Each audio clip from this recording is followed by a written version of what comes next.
Tódich'i'nii. Welcome you to another Lunch and Learn session. I'm Crystal Mars Baker, the Education Manager at Tamaqua Museum, and so glad that you've been able to join us today. And happy spring. This year, our Lunch and Learn series centers on revolution, asserting sovereignty. So as the nation reflects on the American Revolution, we widen the lens to highlight Indigenous presence, leadership, and resistance, especially here in the Dawnland, where Indigenous nations have lived and governed since long before the United States existed. Through this series, we gather to learn from Indigenous voices and reflect on sovereignty as an ongoing practice rooted in land and community. Our free educational series is made possible through the generous support of the Rhode Island State Council on the Arts, the Pepito Opportunity Connection, the United Way, Rhode Island Foundation, and community donors like you. And we are deeply grateful for your continued support. Before we begin, just a quick reminder to place yourself on mute. You're welcome to share your questions or comments in the chat. And at the end of the session, we'll be happy to address them as time allows. And so now it's my pleasure to introduce you to today's presenter. Her name is Haley Laughter. She is a recognized Indigenous yoga instructor, and a proud member of the Navajo Nation, and from 4 clans, and she'll share her clan names. Haley unites the core teachings of yoga and culture through her work. She is the founder of Hojo Total Wellness, a program offering classes, workshops, and seminars to promote wellness, self-care, and healing from historical trauma, and also established the Indigenous Yoga Instructors Association to strengthen the presence of Indigenous teachers. Her contributions have earned numerous awards, including a recent shared cover in Yoga Journal's Game Changers feature cementing her role as a spark within both communities through her philosophies of wellness, representation, inclusivity, and cultural preservation. So, Haley, I welcome you and ask you to please share your clan names as you begin. Hello. Yate, She, Haley Laughter Yinishne, Batati Nishle, Tódich'i'nii Bashichin, Dibéłzhíní Adashache, and Táchii'nii Adashanale. My name is Haley Laughter, and I want to thank the staff at the Tamaqua Museum for inviting me to share my knowledge and to share my medicine with you. I am Diné Navajo, as was stated, and my mom is from Chajilta, New Mexico, and my dad is from Shanto, Tall Mountain, Arizona. I am currently at the Change Labs in Shiprock, New Mexico, which is an entrepreneurship e-hub, to do this Zoom call with you, and I'm honored to be here today. I want to begin by saying that yoga has been a medicine and a sacred practice to me to help me heal through historical trauma. I come from a family of 6, and my parents were alcoholics. My mother died when I was 8, and I've had 2 brothers pass away from alcoholism. There were a lot of cyclic abuses that came from boarding schools and through assimilation, which then translated into our family. I grew up in Salt Lake City, Utah. My dad went to boarding school at Brigham, and my mom was in the Mormon placement program. Through their meeting, they met at a dance at the Brigham boarding school. And this became the beginning of where we grew up in Sandy, Utah.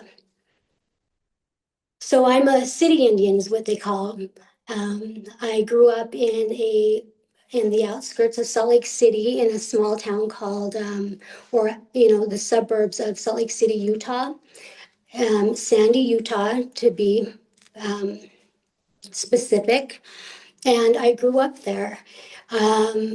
again, my mom died when I was young at 7.5, 8 years old.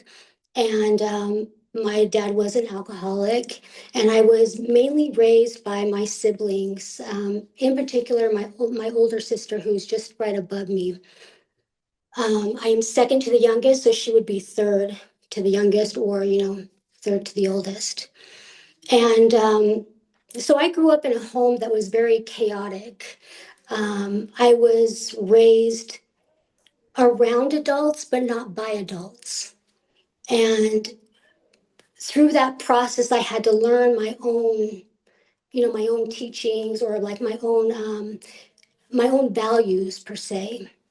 So there was a lot of, trials in that, getting to know who I am, and what it is that I value and what it is that I stand for. I have 4 children and 3 grandchildren, and I have been teaching yoga for over 2 decades and practicing for about 2 decades. I started Hajo Total Wellness in 2016. The Indigenous Yoga movement is what I created, and that's using Dene philosophy and comparing it to Indian yogic philosophy to understand the similarities between the two. And there are several.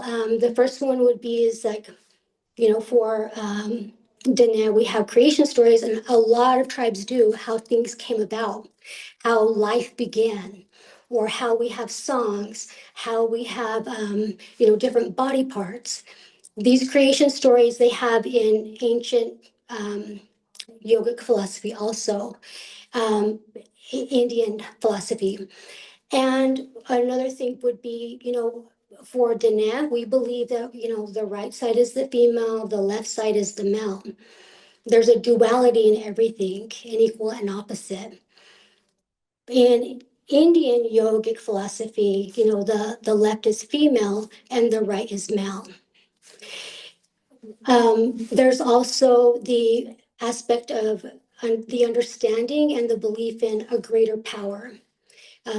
Universal laws and spiritual laws that also apply too.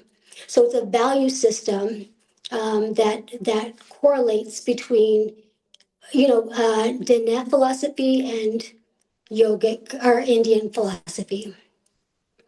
I can speak directly to Dene, but from the places and the people that I've met, I have the understanding that it's pretty consistent in most tribes, especially within the states, that there are these certain similarities. And so I correlated the 4 elements to identify the platform and the basis for Hajo Total Wellness, and that would be wind, fire, earth, and air. So this took a long process. I'm going to go back to where I began. This process began when I was about 30 years old, and I moved to Gallup, New Mexico, because I wanted to know who I was, my identity, where I came from, and who I came from in my ancestral lineage. When I moved here, I began to delve into ceremony. Began to speak to my elders. I began to immerse myself into my culture and to have a greater understanding and awareness of who I am and my identity. And through this process of speaking to elders, going to ceremony, learning the creation stories, learning how to be in ceremony, I then was able to create Hajo Total Wellness in 2016. It was quite a journey because back then, natives didn't practice yoga. It's more prevalent now, which is a beautiful thing. But then, I would just post pictures of myself in my moccasins with my Navajo hair bun, and people identified with it. Natives identified with it because there's a lot of misunderstandings about what yoga is. And some of those perceptions include you have to be flexible to practice yoga. You don't have to be flexible. You can start at any level. The goal is to learn your body and to increase the stamina of the body, and to keep the practice. But more internally, it's not about what you look like or how you're doing it right or how you're doing it wrong. It's that you're practicing it. And that was one of them. The other one would be that, only rich white women practice yoga. And that's not true either. Yoga is, essentially just a daily practice. It's not something that has to be expensive. You don't have to be white and you don't have to be rich to practice yoga. Anyone can practice yoga. And you're probably practicing yoga even though you don't know that you are. And that would just be simple stretching and breathing. And so a lot of these ideologies and these misconceptions about yoga, I began to break down by traveling to different reservations, meeting different people and native people and hosting yoga. I had a van and a bunch of yoga mats, and I would just go from, different areas of the reservation or get invitations, or I would travel to different locations and teach yoga.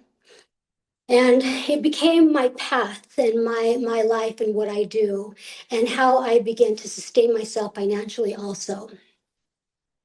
Yoga is, the type of yoga that I practice is called Hatha yoga. It's the sun and the moon, Hatha, sun, moon. It's the duality of self, of life, of, the elements also. And when we do the asanas or the poses, we're really focusing on the breath, the prana or the life force, the energy within us. And it's not just yoga that you practice this, but any type of exercise or even like beading, weaving, if you do silver, if you work with silver or metals, whatever it is that you do to concentrate and to bring your mind to focus, that is yoga right there. When you go on a walk and you focus on your breath, or maybe you're present, this is yoga too. Yoga is an ancient philosophy from India, and with that practice, it began as a form to or practice for yogis to sit in meditation for a long periods of times, and then it became more of a practice of the body and learning how to be flexible and learning how to strengthen the muscles and how to contort the body. And yoga is a lifelong practice, meaning that you can start with not touching your toes, and then you will start to touch your toes. And then you'll start to, stretch the back of your legs. But there's always someplace else to go with yoga. It's never ending, just like life. So when I talk about the four elements, which we'll go into, the four elements that, as far as what I've created is through the yogic philosophy and Diné philosophy, and it applies to a lot of the indigenous cultures within America, is the first one, and it might be different in different cultures, but the good thing about indigenous yoga is you can take your culture and cultivate these teachings to help preserve culture and to promote wellness. So it's for my culture, Diné, it would be the following. The breath is the life force, the prana. It's the energy. And we have a creation story that begins in the belly when you're in the womb. The baby inside is given a wind, air. This wind is what circulates the blood, what circulates the cells and creates the eyes, the physical body, the arms, the feet, the heart, the lungs, all the systems within the body. When baby is born, we believe that it takes its first air of life. And when that first air of life comes through, it comes from the top of the head, out the fingers and the toes. And that's why there is the soft spot and also the swirl at the top of your head, and why you have fingerprints and toe prints. We believe that it's the holy wind within us. So in Navajo or Diné, you would call it Tódich'i'nii, which is holy wind. And through the wind element, there's many aspects to it, which would be, it is what allows us to heal the nervous system. When we take slow, deep, intentional breaths, it calms down the central nervous system and allows the body to relax and refrain from fight or flight, allowing us to control our emotions, maybe our anger. And the wind is also the breath of life. So it's the language, learning our language, learning the language that we where we come from. It's also how we use our words. So we can use our words to hurt someone, or we can use our wind and our words to uplift someone. They say that the tongue, has power, and it does. When you speak something out, it's an energy that floats throughout the universe. Another way that we use the wind element is through the is through the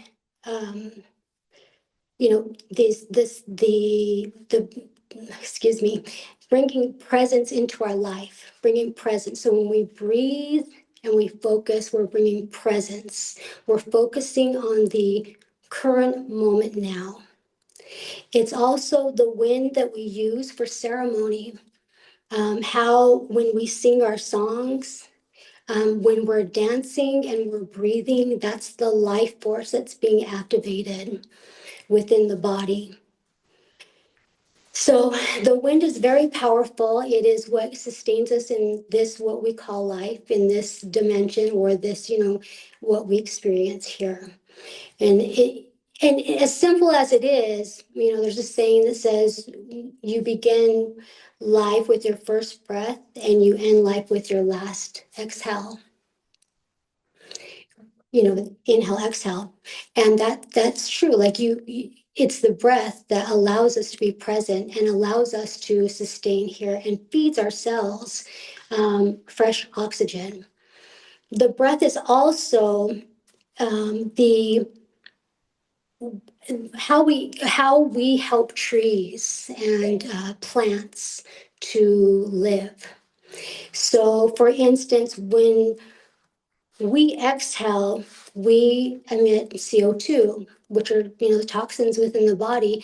The trees use that to create a sugar that allows a tree to grow up and to flourish. And the tree gives us life in return by providing fresh oxygen, by cleaning the air for us. So that would be the wind element. Now, the water element is our emotions.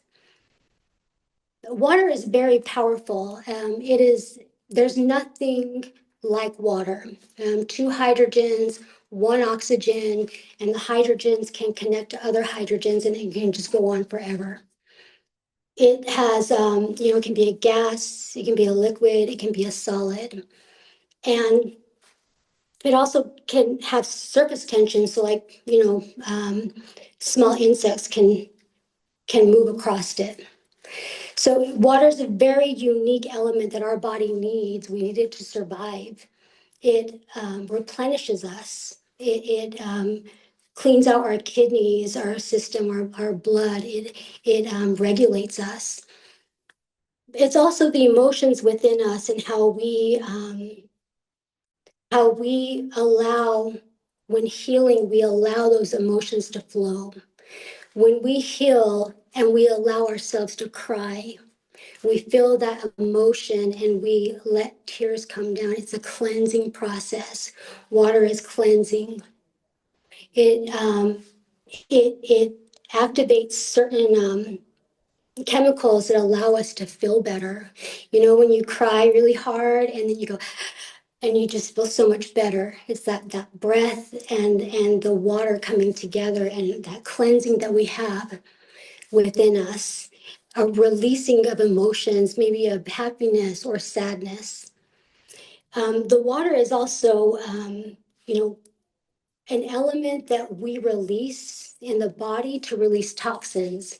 So when we sweat and we work out or we practice yoga or we run, we're releasing sweat, and that's releasing toxins from the body also.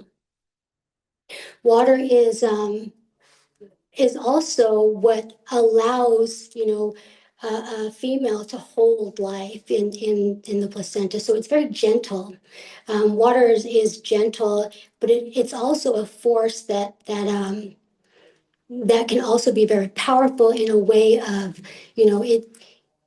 even like in granite, a slow leak will eventually cut through that granite. It's what makes the rivers and the lakes, water just moves through and creates a path. So a lot of the times when we have a lot of emotion or maybe, past traumas, we're shamed for crying. We're shamed for showing emotion. We're shamed for being vulnerable. And when we can activate that water element, we then can begin to heal through the expression of our words, the wind, and allowing the body to flush itself out. When we talk about the element of fire, that would be like the passion within us. What it is, our goals, or maybe what we're passionate about, how we, using that fire to create something new.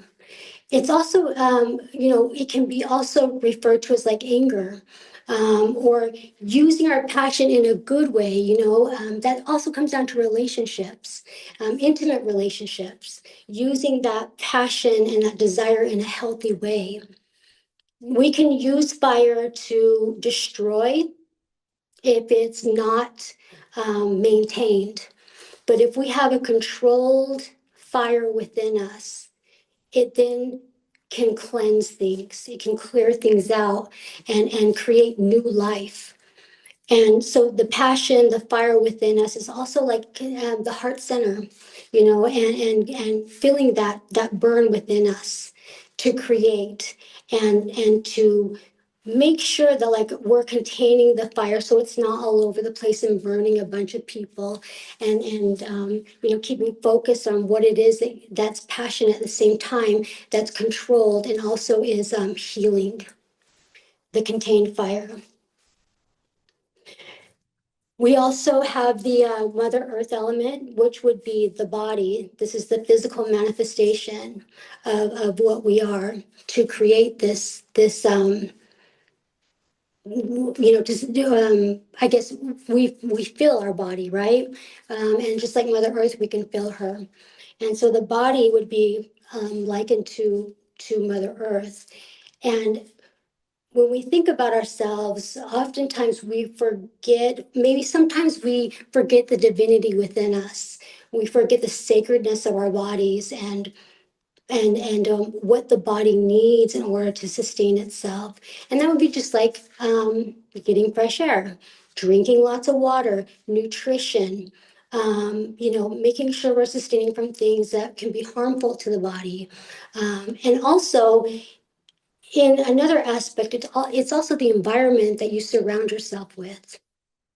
So when you are around people who are negative or people who, who have low emotional intelligence, or are quick to anger or to talk down to you, gossip, or maybe gossip and slander, or quick to use their energy in a way that's unhealthy, that also affects the body. The body also holds emotion, the water and the wind. So maybe the water has been affected by things that your mother said, your father said, a childhood friend said to you, and breaking down the water element, or using their words in a way that's not right or healthy. And that can manifest in the body. That then can turn into something like, depression, anxiety, anger, sadness, even like low self-esteem.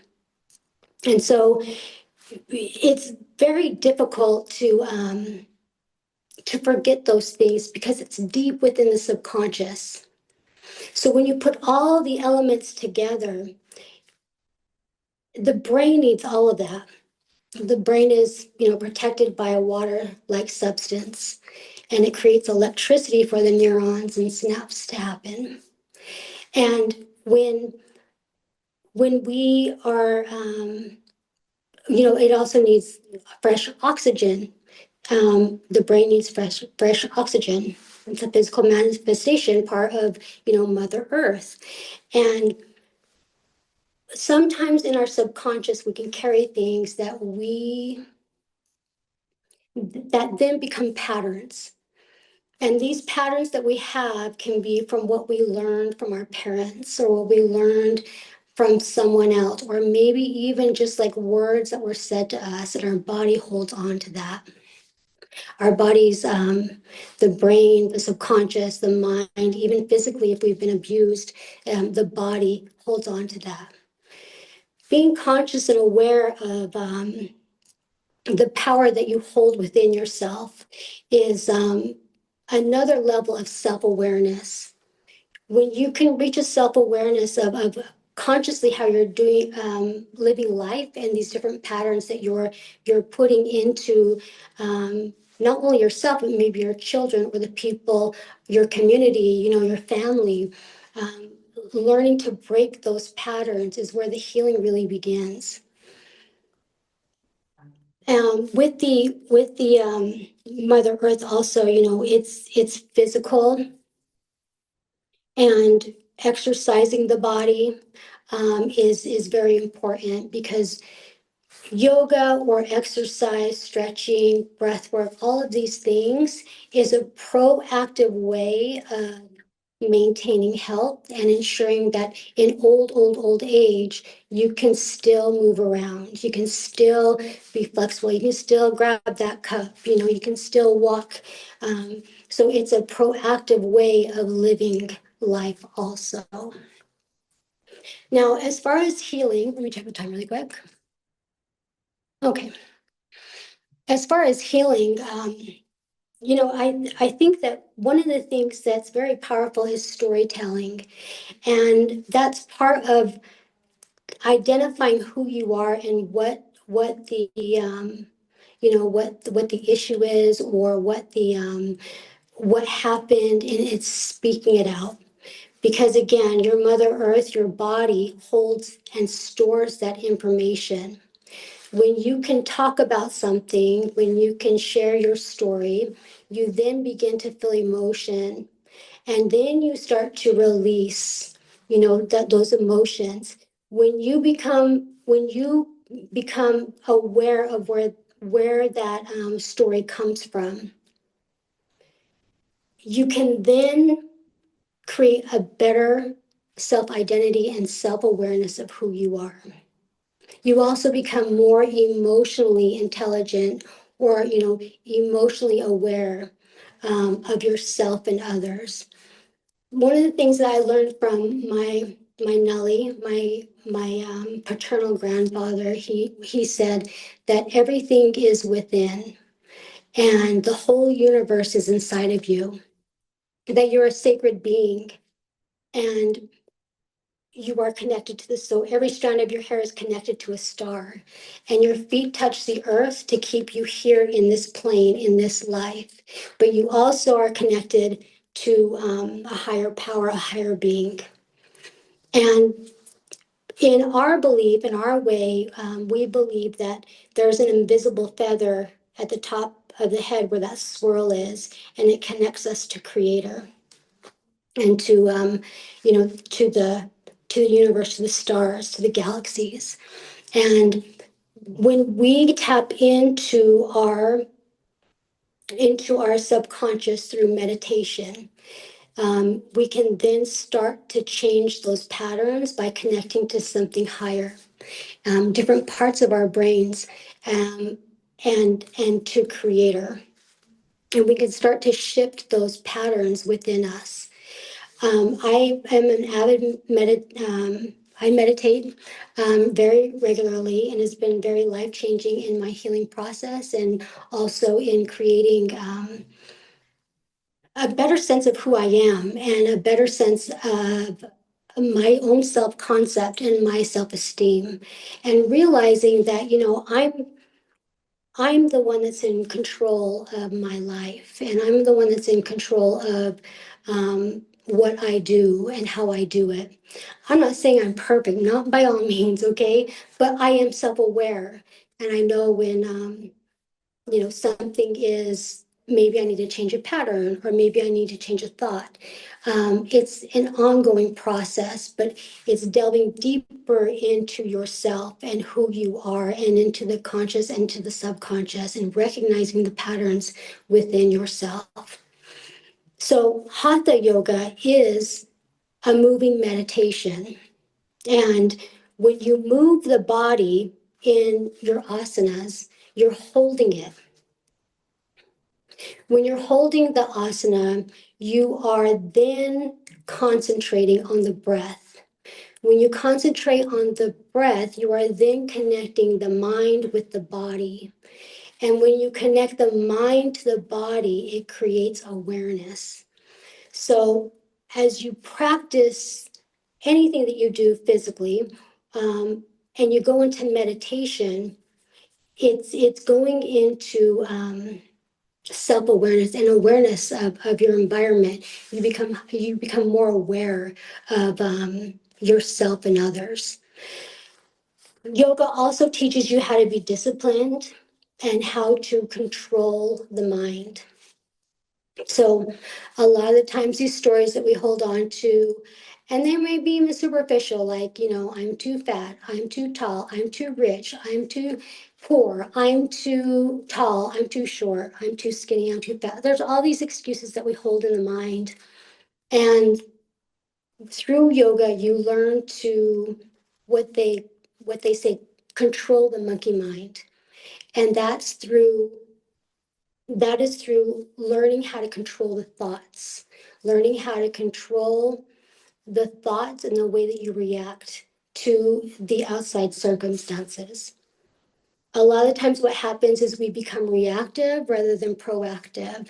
And when you're reactive, you allow other outside people or things to control you. But when you're proactive and you stand in your power and just observe, then you are in control of yourself. And when you start to hone in on the body, what the body learns, it then manifests outside of you. So for instance, yoga teaches you flexibility. You become more flexible with life, strength, stamina. You become more disciplined in your life. And the power within you, when you take care of the body and you move the body and you stretch the body, or weight train, or you run, it's not only a release, but it's also honing into your power, your self-power, and your self-reliance and your self-trust. So there's many benefits to yoga. And I think one of my favorites is the moving of the breath, because you become aware of who you are. Now, I just want to do a couple easy exercises with you so you can feel the body yourself. I think it's so important to be conscious and aware when you're breathing. When you breathe deeply into the body, you're feeling the whole entire lung system. Babies do this. If you watch them breathe, their whole belly rises on the inhale, and on the exhale, it falls. As we grow, as we mature, as we go through traumas, what happens is we only use 1/3 of the top of our lungs. And so we're often breathing like this. And that the body needs deep breaths, deep, slow, intentional breaths in order to feed the cells. So, and to create energy, to create the fire, to bring air to the fire within you, the passion, to make the water move, and to allow your body to get all the cells touched, the muscles and the tissues. And so with the breath, let's do some breathing exercises. I just want you to take a moment to really appreciate everything that your body does for you automatically. Right now, in this moment, your internal organs are working. Your digestive system is processing food. Your heart is beating blood throughout the body. The lungs are providing fresh oxygen to your cells. There's so many different aspects that are happening right now in the body, but we forget. We forget how magnificent and how sacred these parts of our bodies are. The internal structure and what keeps us going. There's a perfection that happens, and when you breathe deeply, and you then are working at a cellular level. So if you just want to close into the eyes, wherever you're sitting, whether it's in a chair or on the floor, root your tailbone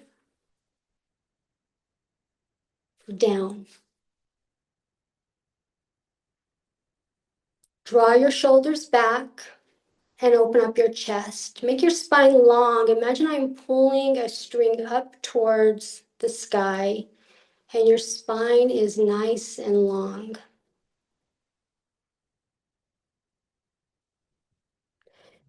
As your spine lengthens, you're going to be able to inhale more. You can bring your hands to your heart center. You can bring them to your knees, whatever feels comfortable to you. Bring your head and your chin to a neutral position. Eyes closed. Focus on the third eye. It sits in the middle of your forehead, between the eyebrows. This is also known as the sacred eye. It's the connection to your intuition. You might see the color purple. You might see shapes. You might see colors. Whatever it is, just acknowledge it and allow it to pass through. Now, using the wind within your body, inhale very slowly for 6 counts. 1, 2, 3, 4, 5, 6. Hold it. Exhale very slowly for 6, 5, 4, 3, 2, 1.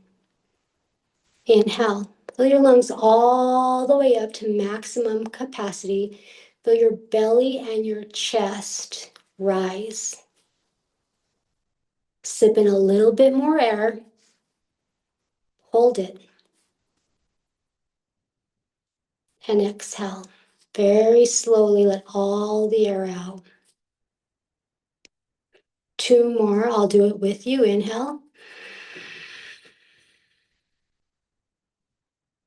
Hold it. Exhale.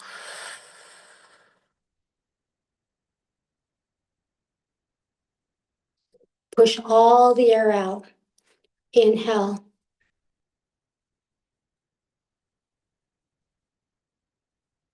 Hold it. Exhale.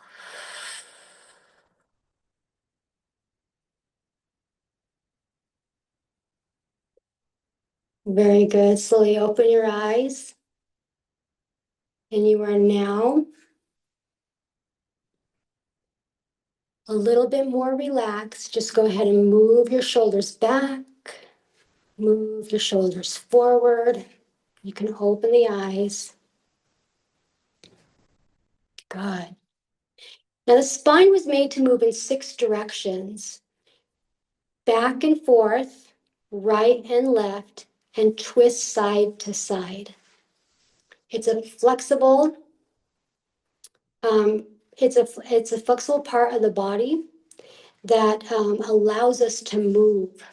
And it starts at the base of the base of the spine starts, at the tailbone, and it comes all the way up to the cervical spine, and the cervical spine connects to the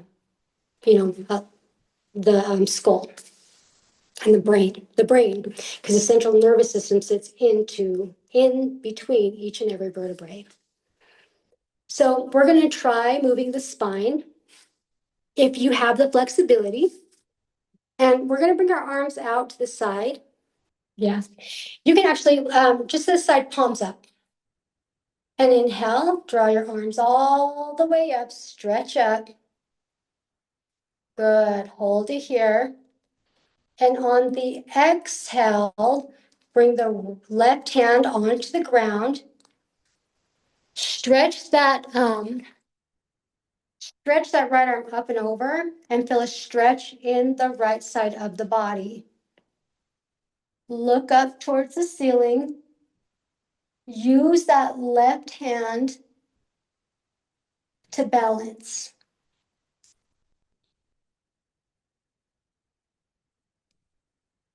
Good. Switch it out.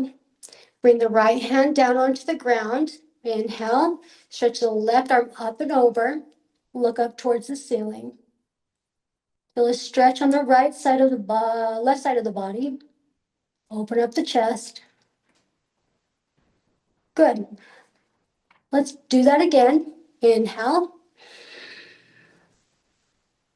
Stretch, look up. Good. Breathe. And release, come back up, opposite side. Breathe. Beautiful. Now we're going to bring our both arms up. So stretch your arms up. I'll go sideways. Look up towards the ceiling. Take a deep breath in. On the exhale, bring your arms back and lift your chest up. Drop your head back. Look up towards the ceiling. And just lift your chest all the way up towards the ceiling as you create a compression in the spine and the upper back.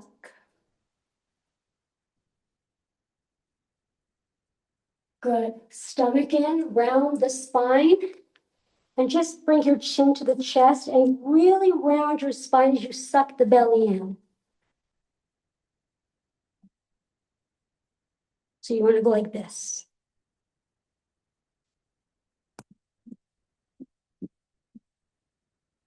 Good. Inhale, arms up. Lift your chest up. Do a back bend. So just lift your chest up. Drop your head back. Breathe. Good. Exhale. Hands to the knees or the ground. Round your spine, chin to chest. Good. Inhale, draw your arms up. Stretch up. Take a breath. Now bring your right hand to the left elbow. Left hand behind your back, lift your chest up and twist. Look over your shoulder and twist. Keep the spine straight.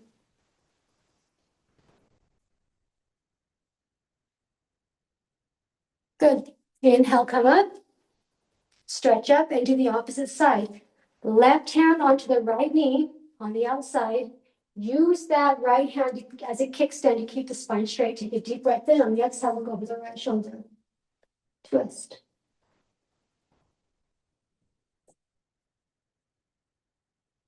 Beautiful. And release. You can draw your arms up. Bring your hands to your heart center. So in that asana right there, which is just basic spine twist, you're bringing out the spine. When you twist, you're bringing out the spine, you're also creating flexibility. When you go from side to side, you're creating mobility in the spine to move right and left. When you do the back bend and lift your chest up and drop the head back, you're creating a compression in the spine. And then when you suck the belly in and round forward, you're extending the spine, creating space between each and every vertebrae.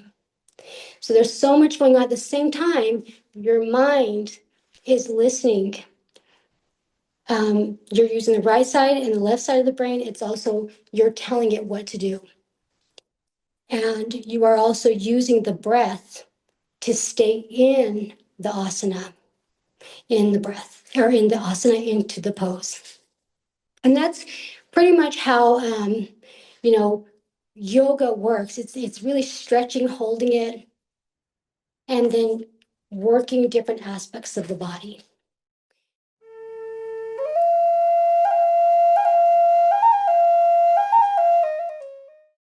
Aligning this with our theme for this year about asserting sovereignty, knowing that right now we're in the 250th, would you say that there is something in what you're doing in this healing practice for yourself that kind of aligns with that theme, the sovereignty? Oh, yeah, sure. So sovereignty starts from within. Autonomy, sovereignty starts from within. And when you can take ownership and responsibility for your own self and for your actions and the way that you come, you're out in the world and about. That is a practice of self-sovereignty when you can discipline yourself to where it becomes your values, your truth of who you are, coming down to the essence and the energy, the aura of who you are, and being able to live in that confidence, knowing that you trust yourself, that you honor yourself, that you practice self-care and self-love. And, the same way that we nurture other people, the way that we uplift them and make them feel good, we should be doing the same thing for ourselves first, because everything starts from within yourself. And creating self-awareness and self-love is a part of sovereignty, because when you can practice sovereignty within yourself, you then can create that outwardly. And self-reliance, self-respect, you are then allowing yourself to take accountability and responsibility for your life, for your path, for your actions, and owning who you are. Does that answer your question? Yes, thank you. Thank Yeah. you for sharing that. I'm just going to read some of the comments in the chat for you. Mhm. Jean Smith says, Happy spring. Dawn Dove said, Beautiful, Haley. So happy to see you. Mm. Folks, our Tamaquag Tech has put Haley's website in the chat. So we'd like you to feel free to extract that from there to read more about. She put a couple of more links in there for you to connect to. Excuse me if I say anyone's name wrong. Shiva says, This was wonderful. Thank you. And I agree. It really was. Bonnie says the same. And Karen Lee asks, Do you teach online? Actually, yeah. So coming in, if you follow me on Hajo Total Wellness, um, excuse me, on Instagram or Facebook, we'll be announcing online videos and classes. Thank Yes. you for that. Kim Ferrante, thank you for this beautiful experience. I feel the peace. Saitoni said thank you. Michael Pear, that was wonderful. Thank you. Do you have any online classes? You just answered that, so thank you. Mhm. Mark Alio, hi Haley. Thank you for a great presentation. I spent some years in New Mexico. Do you offer yoga sessions online? Which we've answered that. Harriet McGinnis, hello. I have been doing breathing techniques and relaxation tech for a long time. I was told on a deep breath from the lungs, your stomach should go in, and on the release, your stomach should rise. Have I been doing this wrong? So when you're lying down, and if you're lying down flat on your back and you inhale, you're gonna feel your whole belly expand, and on the exhale, it falls. When I say like expand the belly or fill your lungs to maximum capacity, you are so if you're inhaling at this, it's kind of equal and opposite because you're inhaling, right? And you're sucking the belly in, but at the same time you're filling the lungs to maximum capacity. So you're sucking, right? But you're also filling this whole area, the lower part of your lungs. And it's I what you're referring to is the diaphragm. I understand what you're saying. So my words are the abstract of what the body's doing, but when you're talking about the diaphragm, when you inhale, yes, you are pulling it down, which would allow for you to suck in a little bit. But if you're lying down flat on your back, you're going to feel the belly rise, and you're going to exhale. It's the opposite of that. So I understand what you're saying, like technically, but the abstract of that would be like fill the belly up and then exhale. Does that make sense? I hope it does. So It anatomic, looked like she said yes. okay, yeah. I know what you're talking about. It's a diaphragm. This is true. Ellen says, hey, home for your teachings in medicine. I'm sorry, Ellen, if I said that word wrong. Robin, thank you so much. Your presentation was informative and very enjoyable. Um, Namaste. This was beautiful. It was a really great presentation. Tódich'i'nii Way and Haley, thank you for your beautiful words. And yeah, that was for the chat, and I'm just going to close us out by saying another thank you myself. I took a lot of notes. This was really, really, really, I loved your explanation, such a deeper explanation of the way that you do things in relating the traditional Navajo, Dene, with even the Indian, East Indian, and giving us that explanation was something I hadn't had before. So I thank you for that explanation, really. Um, so, folks, this presentation will be available on our YouTube page for those who wish to revisit and share it. We hope you'll join us next month as we continue our Lunch and Learn series entitled Revolution, Asserting Sovereignty, and carry this conversation forward. Please remember to visit our website for additional upcoming events. Again, thank you, Haley. Thank you, everyone. Have a lovely afternoon. Okay, thank you.